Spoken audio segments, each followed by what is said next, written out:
Welcome. So I am Joe and this is Sam, and we are from the Savvy School.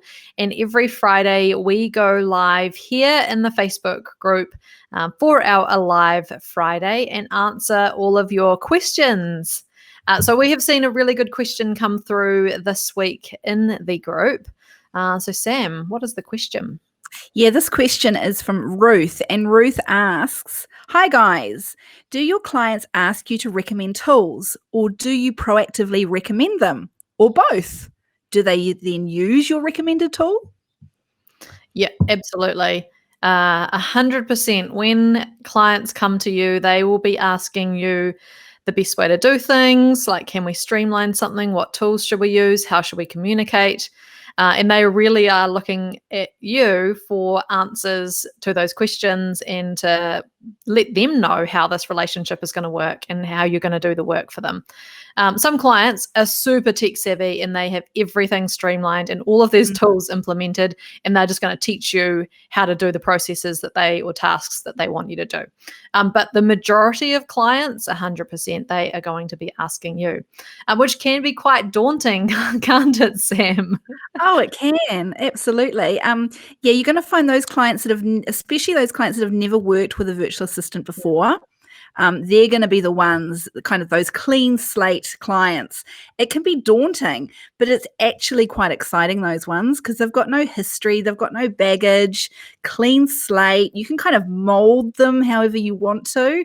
But absolutely, Ruth, I'd be both proactive with recommending tools as well. So not only those clients that come to you wanting and asking specifically, what should I use here?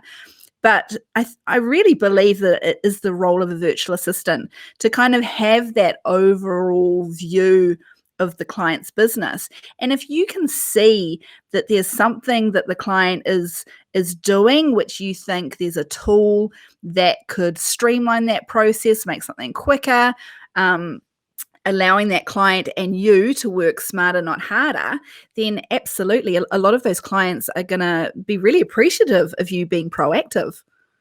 Yeah, and this really showcases your value as a virtual assistant.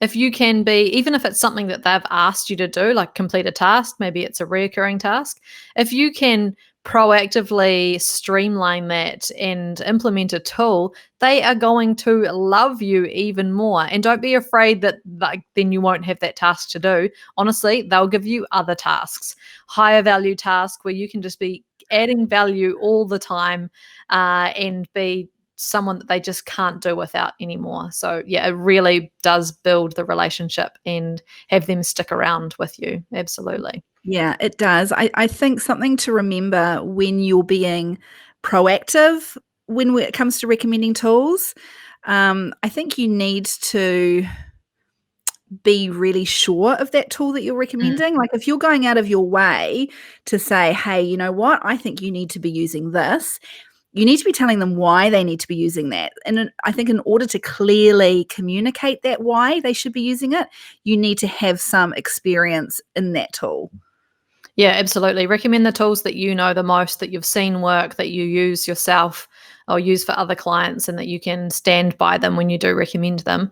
And that leads into become an affiliate for the tools that you recommend.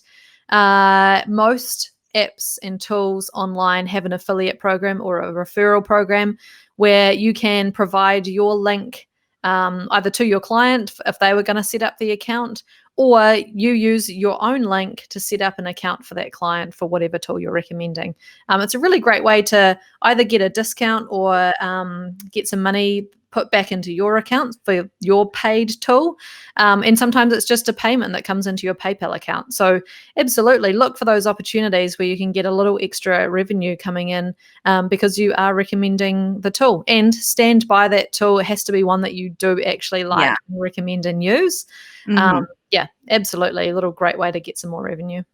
Yeah. If you're recommending a certain tool over and over again because you love it so much, absolutely go away and do a bit of research and see if that tool does have an affiliate program. Most big ones do nowadays. That's just part of business. And just let that client know that the link that you're giving them is an affiliate link. just Yeah. be open and transparent about that. Yep, absolutely. So yeah, I hope that helps, but absolutely, definitely recommend and proactively look for opportunities to recommend tools to your clients. Yeah. All right. Now, actually, the over in the members club this month is the theme is actually tech and getting tech savvy. So if anyone is feeling like this is an overwhelming area of trying to set up a virtual assistant business, or you might start getting a few clients in and wonder how you're now going to actually manage the operations of your virtual assistant business, this is a really great time to jump into the members club, because this is the topic of the month, and we have a ton of videos and tutorials showing how I run the operations of my business and how to use many of the tools that we recommend and talk about over in the members club. So if anyone wants to check that out, we'll drop a link below. It can really save a lot of time and hassle of trying to figure this tech stuff out. Well, I mean, tech overwhelm is real, and it doesn't feel nice. And those that are first coming into the industry, it's really easy to look around and watch conversations in networking groups just like this with established VAs talking about all this really exciting tech stuff that they know so much about. The newbies look at them and go, oh my God, do I need to be this tech savvy to be a virtual assistant? So, yeah, it's overwhelming at first, and it's real, and we're here to help.